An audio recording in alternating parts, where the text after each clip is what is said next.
Hi all, in this lab, let us understand how to integrate step functions with REST APIs in API Gateway. Okay. Now we will take an example of two types of step functions. One is a standard step function, another is express step function. Okay.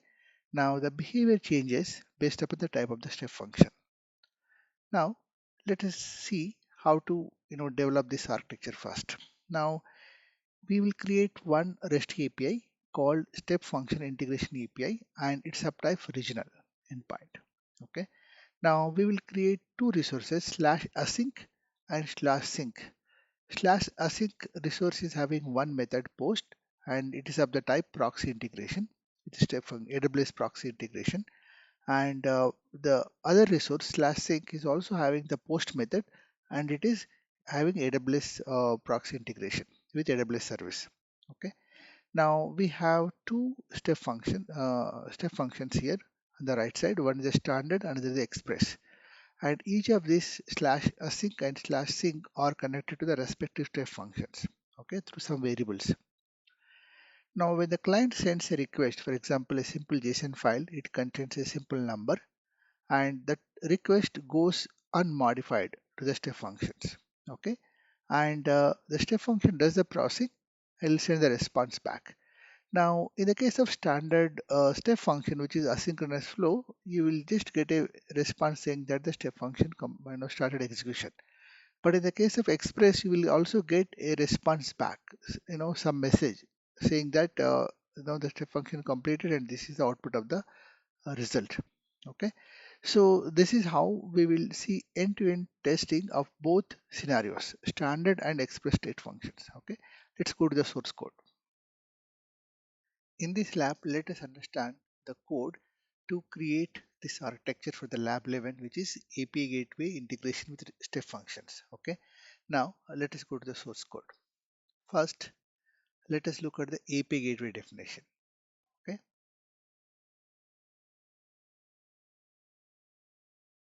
So here we are creating one REST API called Step Function Integration API and its subtype regional endpoint. And the definition for this API is coming from the Open API specification from this file. Okay, so we are passing two parameters. One is the region and the REST API role. Okay, now let's open this specification and see how it looks like. So here we have two resources /async and it is having one method called post and taking the JSON file. The response is 200, the standard response, and the schema is empty. Okay, so there's no conversion, it's just a default schema. And the X Amazon API Gateway integration defines the integration type. Okay, so in this case, we are using one IAM role, which the API Gateway will use to call the step function. Okay, and the integration method is post, and this is URI. This is the start execution API. So it's the direct integration with the AWS service. Okay, and the default code is 200 status code, and the request template. There is one input and also the state machine. So this particular API will take these two inputs, the input JSON object to the step function and also the ARN of the step function that we need to call. And the type of the integration AWS. Okay, so it's calling directly the specific service APIs. Similarly, for the sync um, resource, we have the same options, the post method and HTTP response 200 credential. We are passing the role, and here the same. Here the difference is this is start sync execution. Here the start execution. This is asynchronous execution. This is synchronous execution. Okay. So synchronous execution means it will wait for the result, and the express workflow or the state machine will only run for the maximum 5 minutes. Okay. So the use cases are different for both synchronous and asynchronous executions. So in this case also we are passing the JSON file and also the state machine ARN, and the type of the integration is AWS. Okay. Now let us go to the rest of the configuration for the API gateway. So we have defined the REST API, and we will be also defining one stage and deployment down. So one stage called dev and one deployment we have defined. Okay, and some IAM roles. So in the IAM roles, we have to create a role where API gateway will call the step function. Okay, so for example, if you look at the principal API gateway and the permission that we use is basically calling start sync execution and start execution APIs from the state service, which is a step function service. Okay, now coming back to the step function definition itself, so we have one express state machine defined, and the definition is coming from the state machine language. So it is in this folder, Lab11 state function ASL. ASL is a state machine language. So let us open that. So it's a simple state machine using the ASL language. It is basically checking if the number is 31. If it is so, it is passes, otherwise it fails. It's a simple state machine just to demonstration purpose. Okay. So let's come back to the step function.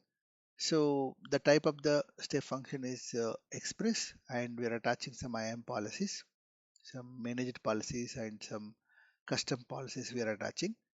And we also want the logs to be sent to this particular log group, and use existing log group is false. That means it will create a new log group, and the debug levels also we can configure. So we are saying all and including the execution data. Similarly, for the standard state machine, the configuration is same. The only difference is the type is standard. The rest of the configuration is same. In terms of the ASL file and also the IAM rules, the log configuration, we have a different log group name. Okay. Now with this, let's proceed to deploy this talk and test it. So I've already deployed that. Um, Terraform init, Terraform plan, Terraform apply. I've done all of that commands. Now let me go to the AWS console and see how this looks like. Okay. Here in API Gateway console, we have this REST API called the Step Function Integration API, and it has two resources /async and /sync. The /async has one method called post, and authorization, request validator, all of them are default. Now the integration type is important. So the integration type is AWS. That means you're calling the AWS service directly. Okay. Now in the mapping template, this is where we provide the input and the state machine ARN. So we have to provide the input JSON file, whatever the user sends. The client sends a request, so that's the input JSON file. The ARN of the state machine that we need to call. Okay. So for example, if I go to edit option here, you see that the integration type is AWS service, and this region, the service name is this. Okay. And the method is post, and execution role we need to call the service, and this is a mapping template. Okay. So this is the typical configuration for any AWS service integration. And integration response is also standard. It is a HTTP code 200. Then method response is also straightforward. Default response 200. Now let us go ahead and test it. So before we do that, let's first understand the sync resource also. In the sync also, more or less it is the same configuration. So post method, integration type AWS. So here also it is the same input and the state machine ARN. So here we are using something called stage variables. So we can change the value of these variables during the runtime. So here using a variable called uh, state function SF ARN express. In the previous case, if you see, we are using SF ARN standard. So these variables we have to provide the values during the execution. Okay. Now coming back to the /sync resource, so integration type 200, method 200, and the test. Okay, now let's go to the /async and do the testing. Okay, so in the test screen, what we will do is we'll provide an input body, which is the number 31, and let us refresh this once. So you see a stage variables here. Okay. So input body is in a simple JSON object with the number 31, and the stage variable we have to provide the value for the standard. So for that, if we run the Terraform apply, so the value is already available as output. So let's copy this.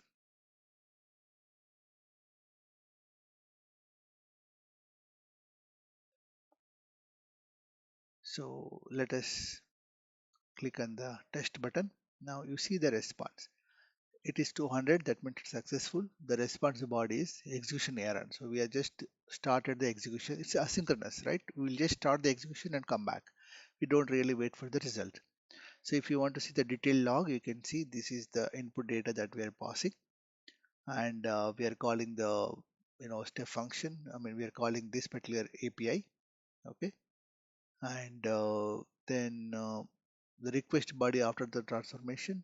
So this is the data that is required to make the call, because we need to provide the input and also state machine errand.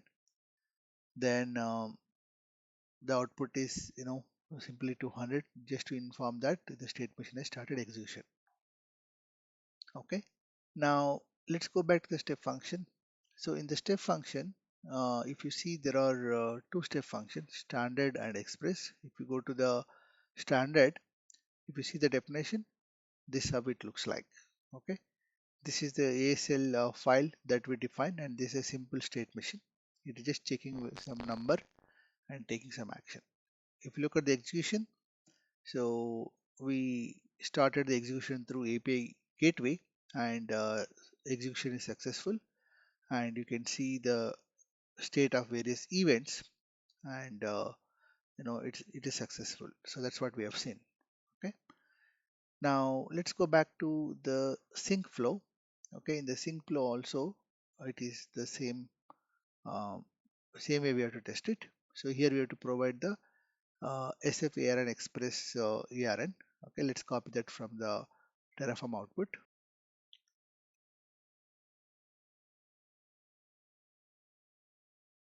Okay, so let's copy that, and the input data is a simple JSON file that we provided earlier.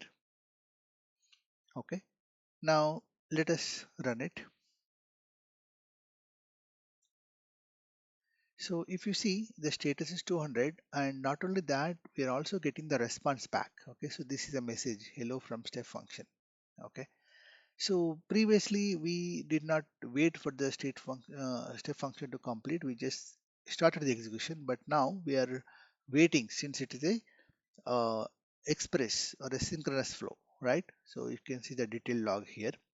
Now if you go back to the step function console, and you can see the express, and this is the definition. Okay, and you can also see the execution state detail output here. Okay, now we can also go back to the CloudWatch logs and see, for example, these are the log groups. So for the express one, so this is a log. If you look at the latest one, so you see various states, right? Execution started, and this is the input data. Then you see choice state entered, choice state exited. So finally you will see the execution succeeded state. Okay, so this is how we can basically test end-to-end flow from API gateway to step function, both scenarios. Asynchronous flow which connects to a standard step function, and a synchronous flow which connects to a express step function. Okay, so that's how we can integrate step function with the API gateway. So far we have tested in console. We can also test in CLI. Okay, now let's go to the terminal and look at the URL of the API gateway, and send a command. Okay, so that way we will know how to test it through CLI as well. Okay, so this is the URL of the API gateway for the dev stage.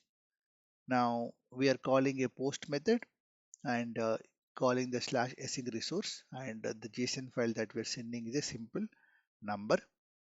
Now if I call this, so we will see the output saying that the step function has started execution and this is the execution ARL. Okay, ARN. Now for the sync flow, so the process is same except the path is having sync in the path. Now if you see, this is a detailed output and it also has the output, the message allow from step function. So this is express synchronous flow. Okay, so this way you can test through CLI or through console.